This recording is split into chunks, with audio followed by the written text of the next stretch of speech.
let's get these OTB chain adjusters installed. What's going on, guys? So if you saw in the race van, I am using a pit bull restraint system to lock down the rear of the bike so that it doesn't move around and I don't have to worry about like using tie down straps and all that other crap in a very tight and combined space. So the pit bull restraint system is really nice. The one downside is that it does clip onto the rear axle, and most of the race series that I race in require you to have sliders in the rear, but the only option that I like is the TSD axle slider, which sits underneath and I can't use the pit bull restraint system, which sucks because there have been multiple times where it's rained and like at the end of our race and I'm literally in my race suit trying to pull the rear axle out so I can take the TSD sliders off so that I can use the pit bull restraint system to load it up into the back of the van. And it is getting annoying, and like whenever I go to the Dragon and stuff, I don't even end up putting the sliders on, so when I wreck I could really mess up my axles and I couldn't get it off, and I just want the protection. So I picked up these OTB chain adjusters that actually use an M8 bolt in the rear, unlike M6 on the Grom on their version 1. And that was the biggest complaint, is that most sliders use a M8 bolt, which, give me a second,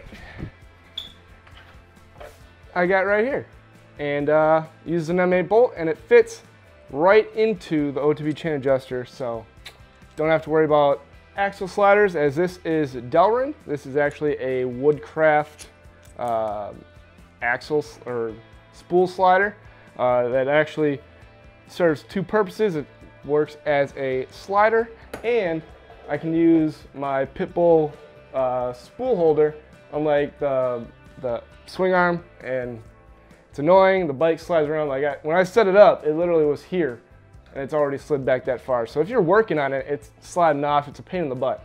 So I'm a big fan of spools. So we are gonna get these suckers, there's another one on the other side, these suckers installed.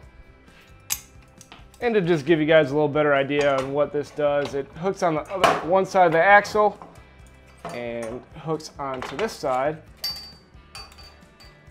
And then you use a pin, just like that. And it's locked in there, the bike isn't moving. Well, it is on here, but then it locks into the rear, if you saw in the little beginning part. So when I want to, at the track, usually I'll unload that first day, take it off, come back up, pull the axle out, put the TSD sliders on that go underneath the axle. Pain in the butt, but they do work, as I have used them a lot.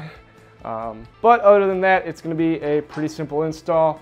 Pull the axle out, sandwich them on, and put everything back together.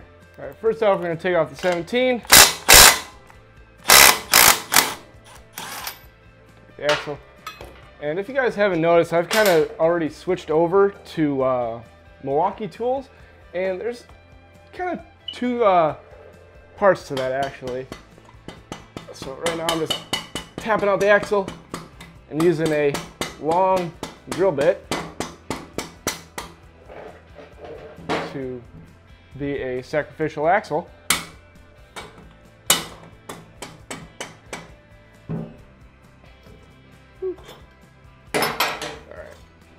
So going back on that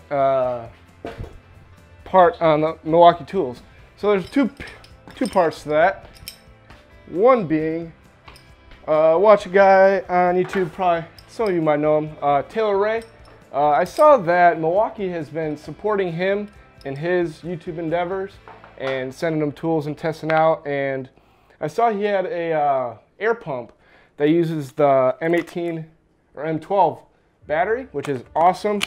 All right, here it is. It's a little M18 or M12. I keep dropping that. M12 battery, which is nice. And I saw it in one of his videos a while back, and I was like, dang, that'd be really nice for the track. Oh, wrong way. So I picked it up, and I was actually already in the market for impact gun. Let's see, focus. Other way. There we go. Impact gun and drill. So I ended up picking up those kits, and then that, and then I ended up getting a bunch more lights and all that stuff. But since they supported him, like Milwaukee supported Taylor Ray, I was like, you know what? I always say support those that support us. So I was like, what better way? Support Milwaukee. So when you get it, it's gonna have this sandwich plate and it's got a bolt on each side. So what you're gonna do is loosen those. I'm way out of frame. Just want them loose. We're gonna tighten them up once we get it installed. I'm way out of frame. Sorry guys. There's a nice little detail shot of the OTB V2 chain adjuster. I definitely like these a lot more than their V1s that I had on my ground. So we got that sandwich plate loosened up. I just want to give it a little tappy tap. Might have to loosen up some more.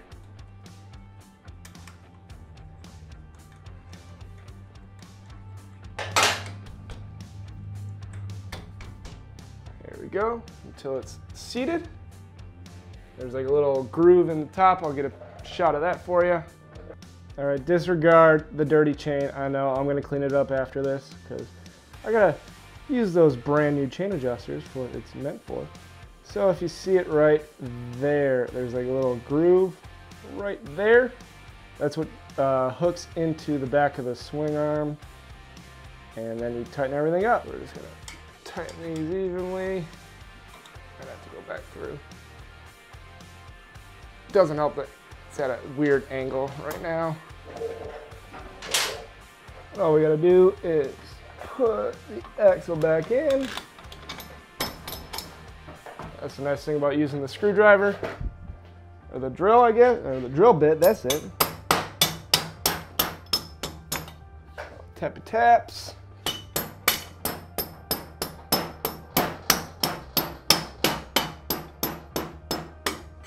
And now we're gonna go to the other side. Sorry about kicking you. So the nice thing about this is that you have multiple spots to check on if you're aligned or not. You got up there, and then you got, I mean, you wouldn't count that, but you can check back here and see how many lines there are in between versus the other side. Those look good. And whenever you are adjusting your chain with these, you want to make sure that your axle nut is loose. You got all this adjustment. Just a simple M6, or actually it's a 6mm Allen key on an M8 bolt.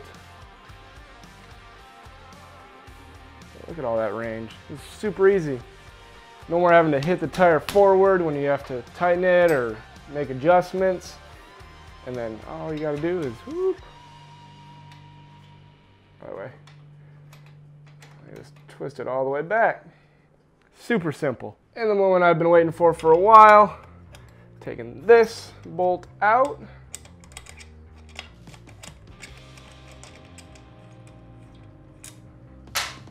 We're gonna replace it with this Woodcraft spool.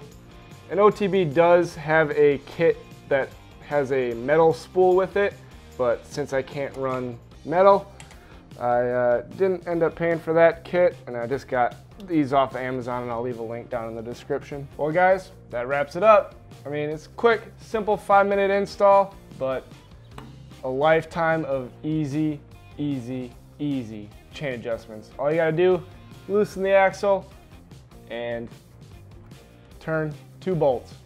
So, can't get simpler than that, and I am so happy that I finally have sliders, but wait, I don't even know if it's gonna work. Crap. Ooh, sorry.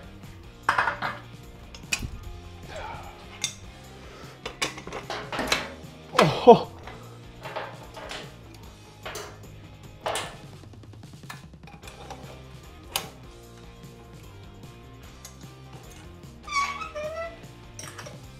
Oh my.